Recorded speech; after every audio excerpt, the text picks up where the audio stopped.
Hey, Donald Miller, Donald Miller's Electrical Services. I'm here with Ron. He's a retired general contractor, and we're going to go over what's needed for a knob and tube rewire.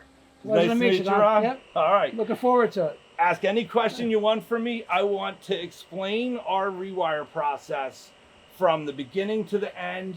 It's a product that we provide for any home that runs into knob and tube wiring on their home inspection, or you might be living with it as well. I'm looking forward to this, Donald. Thank you. It's going to be fun just to see the technique that you use and go about, doing what I feel is probably a really hard job. Absolutely. Absolutely.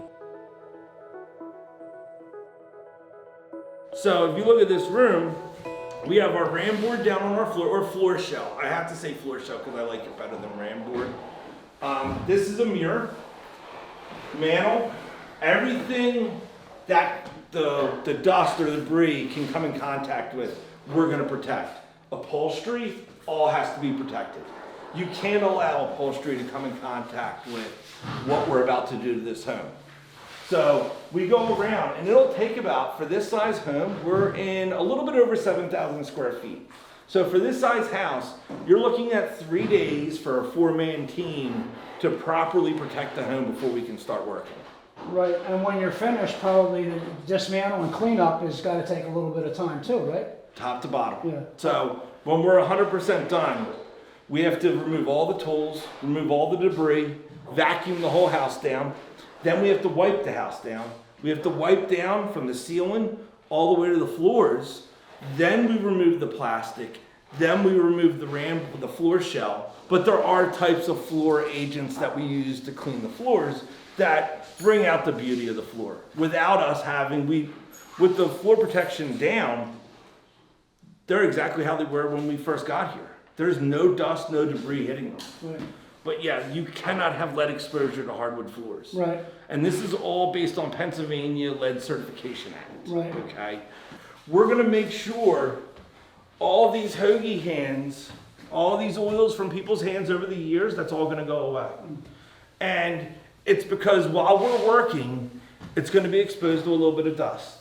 Okay, so when we clean it, we're cleaning off all the years before too. Right. So the house gets a free cleaning with the rewire, top to bottom. Well, that's an incredible, undertaking when you think about it. You know, what it would take just to have a house cleaner come in if you weren't even here and just clean this house, let alone with the dust that you would have from cutting and Yep. opening up walls. That thorough, all the fluting, all the woodwork, everything. The fluting in here will all get wiped down from the bottom all the way to the top, all the woodwork. The house will literally be as clean as it was first built.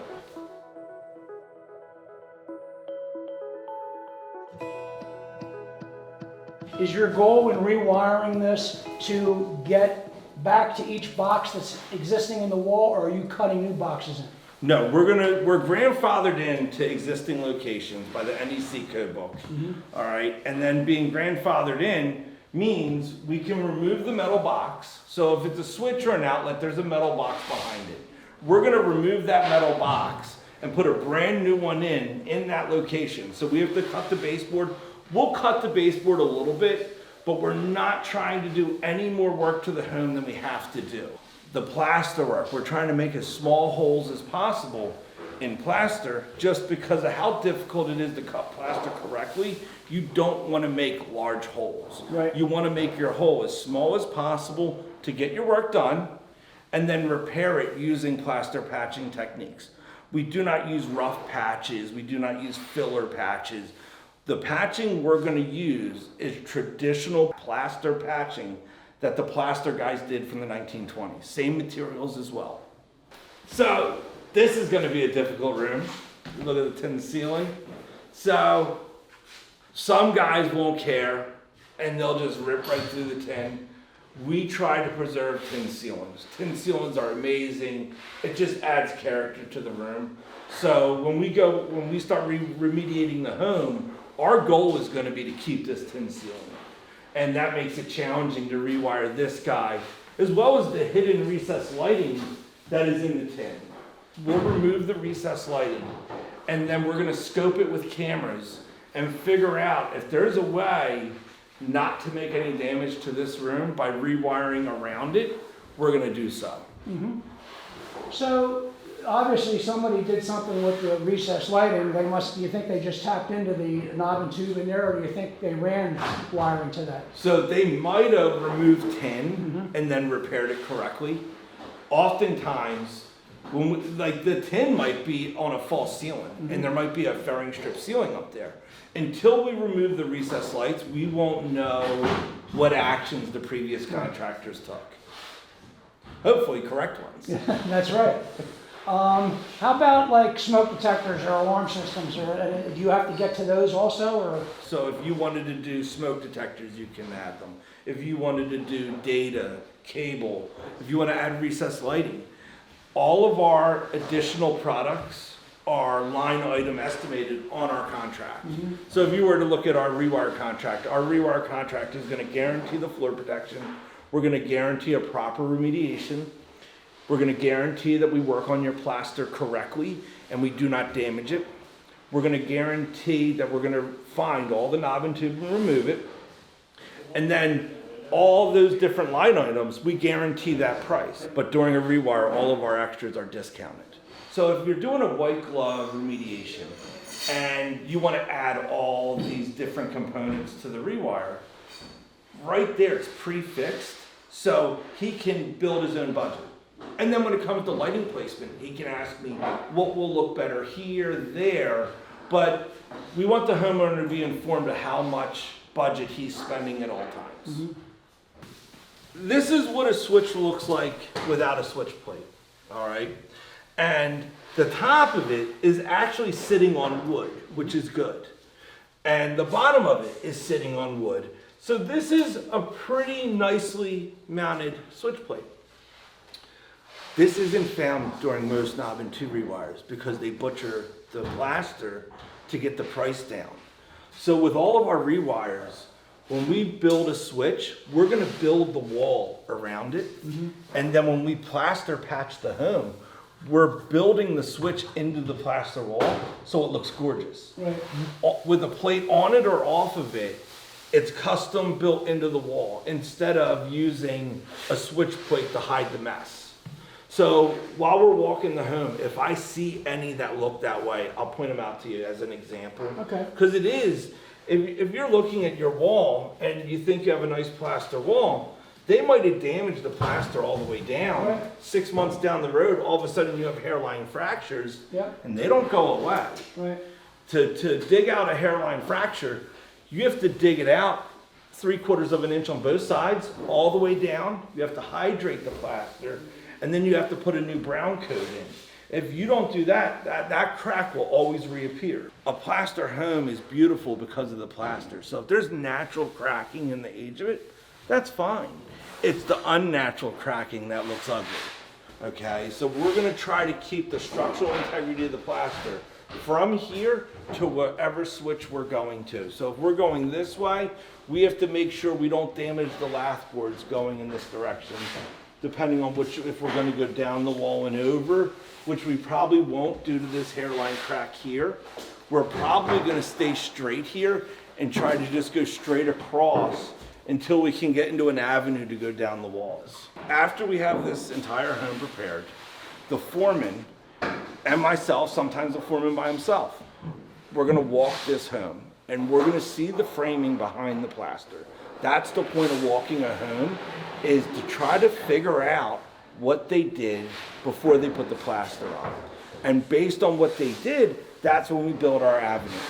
So when we rewire a home, we're bringing new wires up from the basement and we're spreading them out. So you have a systematic rewire.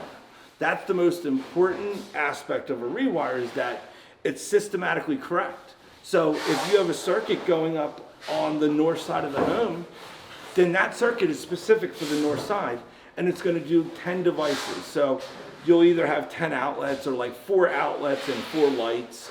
But you don't want to go over the 10 number. It's a nice number. It allows plenty of power for those 10 items. And it's very easily managed to figure out how many wires have to go throughout that house. This is not plaster filling. That's probably caulk or something they added. But again, there's air gaps through all around here. And Yeah, you look, can see how see it, loose yep. that is? Yeah. So when And we you can see the difference in the texture where they tried to patch it in, yeah. So we're gonna pull this out. Yep. We're gonna remove all the debris out of here. We're gonna remove all the debris from the side.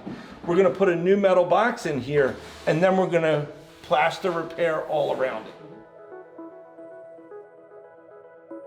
This house has some crazy features, and we're gonna go over some of them, just because if you're doing a knob and tube rewire, you're going into some of the most beautiful homes in the area. Like right here, we have an ingle nook, which I don't know how often you see one. I don't see them that often. But it's basically the fireplace in the foyer with the seating. They just called it an ingle nook. Very interesting. So now we're in the main foyer. You have all this fluting, and you come around to the staircase, and you have a 5-spindle staircase all the way up to a nice balcony. When you get into knob and tube rewires, you're there to not damage the home. And with tools that are used in modern electrical work, which when I did my apprenticeship, I was taught to use these tools to rewire knob and tube. And the tools themselves would destroy the home. So modern electrical practices back in the early 2000s was damaging the beauty of these old homes. And that's why we started with our own method. We literally had to re-blueprint the whole way to rewire a home and do it differently. We had to think completely outside of the box, from the tools that we were using all the way through to our finishing touches. Right.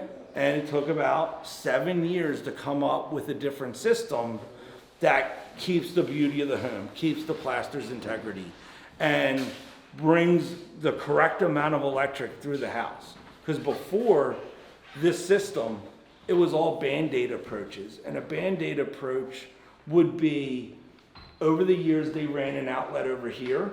Well, we're just gonna extend it and feed the switch. Over here, at some point in time in history, they ran a new outlet here. We're gonna just tap off of that and feed a light switch over here. So they kind of Band-Aid rewired these homes. Mm-hmm. And that level is just, it doesn't do the home justice trying to Band-Aid it, because you have this beautiful old home and now you just have it Band-Aided together trying to remove the knob and tube. So with the baseboard being this high, and you can tell with the outlet, this outlet hasn't been touched in 50, 60 years. So we're gonna cut this with a razor blade, cut the paint off, remove this. This is the knob and tube outlet for sure. There's no question in it. So when we remove it, we're gonna remove the metal box and we're gonna expose the framing behind it. And then based on the framing behind it, that's gonna tell us what we need to do to bring new wiring to here. Right.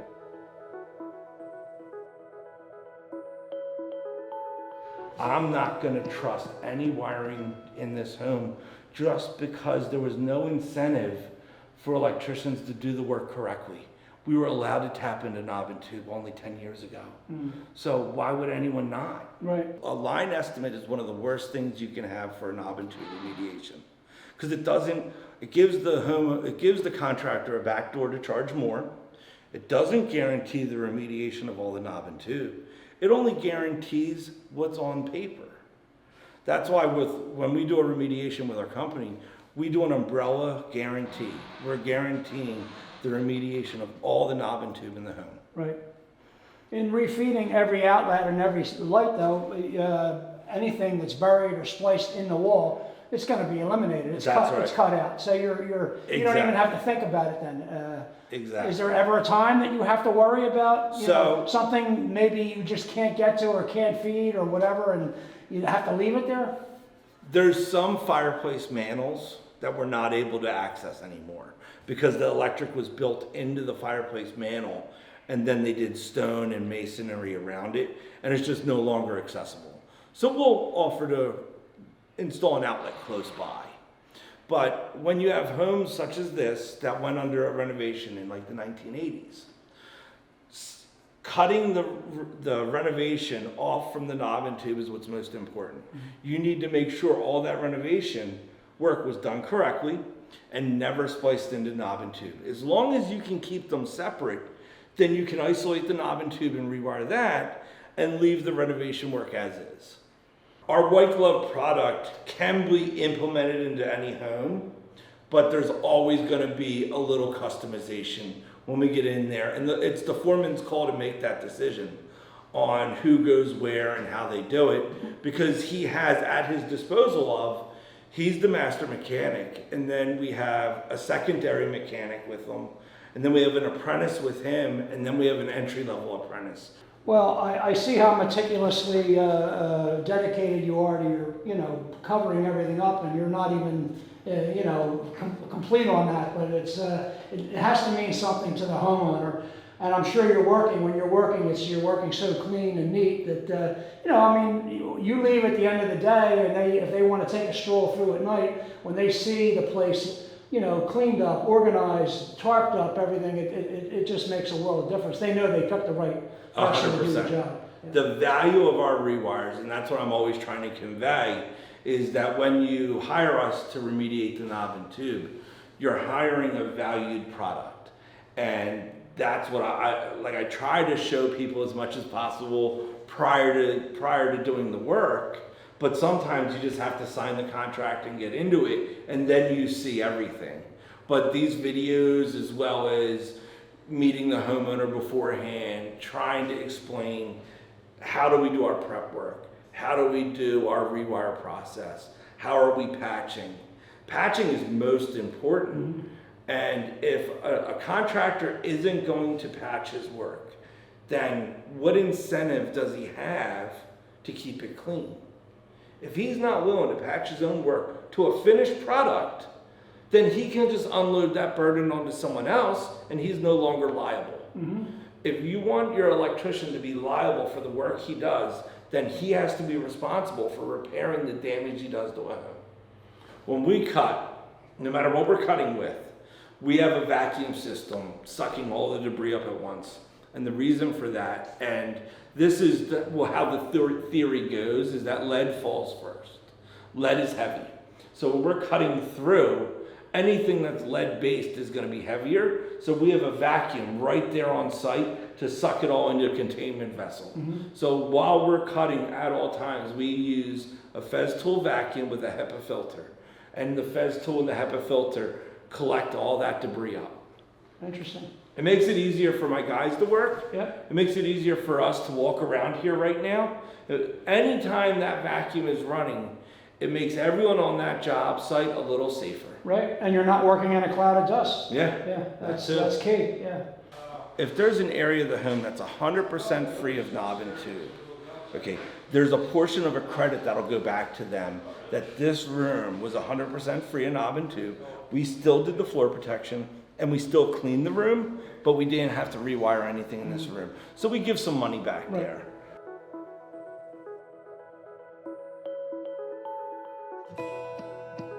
So here's lath. This is in a knob and tube home. This is what the backside of lath looks like. These are called key-ins, all right? And this is what damages a plaster home the most. When you go and you try to cut across this lath, if you use a Sawzall, reciprocating saw, any type of saws, when they dig into this wood, the wood's gonna vibrate and kick out. You lose all your key-ins. And you lose all your key-ins. Mm-hmm. That wall is now compromised. Right. It might look good because the paint has elastic to it, but behind that paint, you start getting the hairline fractures. And eventually it'll go right through the paint. Right. So when we're cutting through these walls, we have to make sure as we cut this wood, we don't damage the key-ins to the left or to the right. And that's with all of our cuts. Mm-hmm. So then when we do our brown coating, we're gonna go and we're gonna put this wood lath back in. We're gonna secure it to the side, stud to stud, and our brown coat is these key-ins. Mm-hmm. And we're gonna redo all those key-ins like they did in the 1920s. Just to lock it in. just to lock it in. Some of this plaster lath, they used to apply horsehair. Yes. Yeah, That was one of the first binders. yeah. So the horsehair, and you'll still see it if I. Yeah, there's Yep. your horsehair to it. You can see that was a blonde horse. Yep. All right, and that's through, like, even as I, like, Yeah, there you go. there it is. And you break it up. Oh, that wasn't a good. Oh, Well, there you it can see a is. little hair. Yeah. So It's hard to just see. to give it a little more strength. Yep. That was the thought. And you can tell, so the idea plaster guys had in the 1920s was spend your money on your first floor. That's where all your guests are going to see. So as you get into a plaster home on the second and third floor, the plaster coats are very thin. So you have to be extremely careful on the second and third floor that when you cut plaster, you cut it the right way. Because if you cut it the wrong way, you can damage a whole wall just by making one small cut. Most of your cuts are with a fest tool. Yes. Yeah. Oh yeah. You must wear out some blades then. A lot. I should buy stock in the Yeah, company. you should.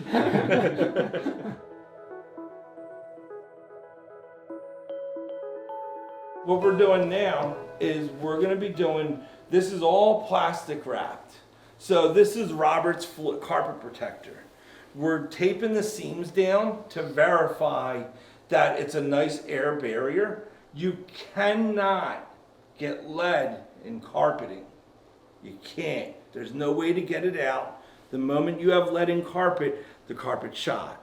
Okay? So that's what all this is for here, is to protect this carpet. All right? And we're going to go through, depending on if there was a lot of work done in this room already, we would do a lead test on the carpet before we even start. And my foreman might still do that. For right now, we're going to plastic wrap all the carpeting. So from this point on, any room that's carpeted, we have to use the Robert system. So we use the rolled cardboard for all our hardwoods, and then we use the plastic film for all the carpeted areas. If this room was painted before 1974, which it was, you're going to have lead in the paint. So when they went and put these baseboards in, or put these outlets in, if they did them incorrectly, or they didn't take proper precautions, they're going to have lead exposure. The lead from the paint, when they cut all the holes, is going to go into the carpet. Okay, the moment lead gets in the carpet, we can't get it out. Right.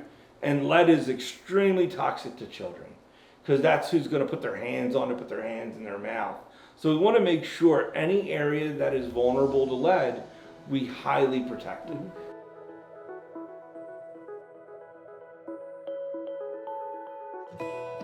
So do you have to pull a permit for a rewire? So there's gray areas with permits in Pennsylvania. If it was Jersey, absolutely. Anything. You look at electric and you need to pull a permit. But in the state of Pennsylvania, it depends on the township and the codes.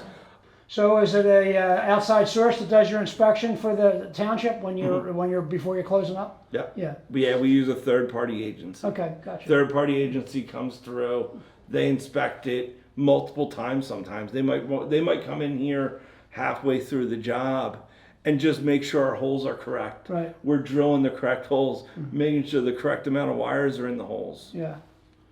Interesting. Okay. Well, that's a good way to do it.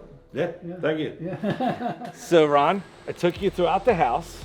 You got to see the foreman, you got to see the second mechanic, you got to see the first apprentice, the helper, and the amount of time that it does take to do a proper remediation. And I was just talking with you about the profit. This is not a job that you do strictly for the profit of it. It's too detailed.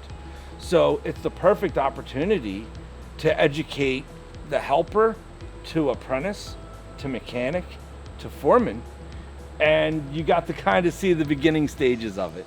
So when we have the house open, I'd like to see maybe you come back and check it out with us in the meat of the house, so they say. I would love to, Donald. Thank you so much. It was a great tutorial, and I'm so impressed. And after being in the business for 40 some odd years, you know, I've learned a lot from you today on your technique and your quality and your organization here. And this homeowner is very lucky to have somebody like you doing the work for him. I appreciate it. Thanks, man.